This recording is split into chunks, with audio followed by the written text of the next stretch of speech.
మండలంగా చూస్తే 4,820 మందికి 2,16,87,500 రూపాయలు పెన్షన్ని ప్రతి నెల ఈ నియోజకవర్గంలో అందిస్తా ఉంది.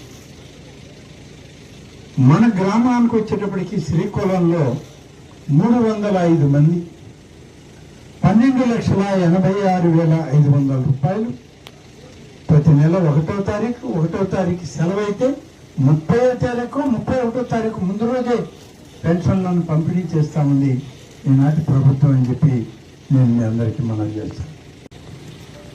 అన్ని కులాలు వర్గాలతో పాటు అగ్రవర్ణాలలో ఉన్నటువంటి పేద కుటుంబాలైనటువంటి బ్రాహ్మణులకు కూడా పెన్షన్లు ఇస్తామంది ఈ ప్రభుత్వం.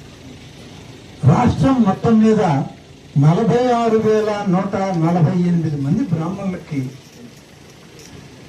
1వ తారీఖు వచ్చేటప్పటికి 21,20,69,000 రూపాయలు పెన్షన్లని రాష్ట్రం అంతా కూడా పంపిణీ చేస్తున్నాం. 31.5 లక్షల ఆరోగ్య కేంద్రాన్ని పూర్తి చేసి వాళ్ళు ప్రారంభించాం.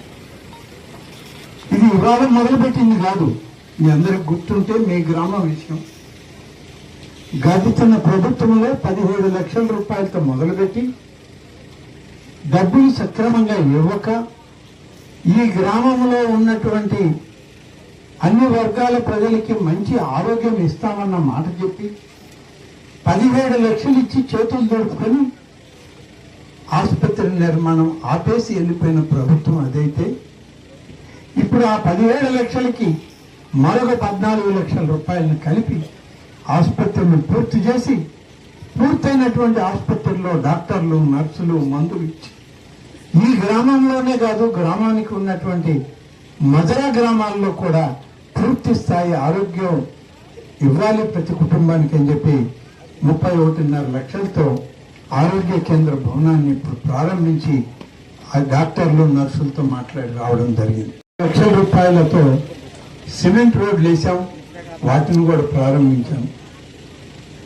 త్రిపుర పథకంలో ఈ చెరువే అనుకుంటాను, ఈ చెరువు సరైనటువంటి విధానంలో లేదు, బాగు కావడం లేదు, సరిగా వచ్చిన నీరు తుమ్ములు గుండా పారడం లేదు, కట్టదెబ్బతినిపోతుంది అని చెప్పి అంటే త్రిపులార్ అనేటువంటి ఒక స్కీమ్ కింద కేంద్ర ప్రభుత్వం రాష్ట్ర ప్రభుత్వం కలిపి ఈ చెరువు అభివృద్ధికి 29 లక్షల రూపాయలు మంజూరు చేసి మీ గ్రామ రైతాంగానికి అప్పచెప్పడం జరిగింది. పనులు చేయండి.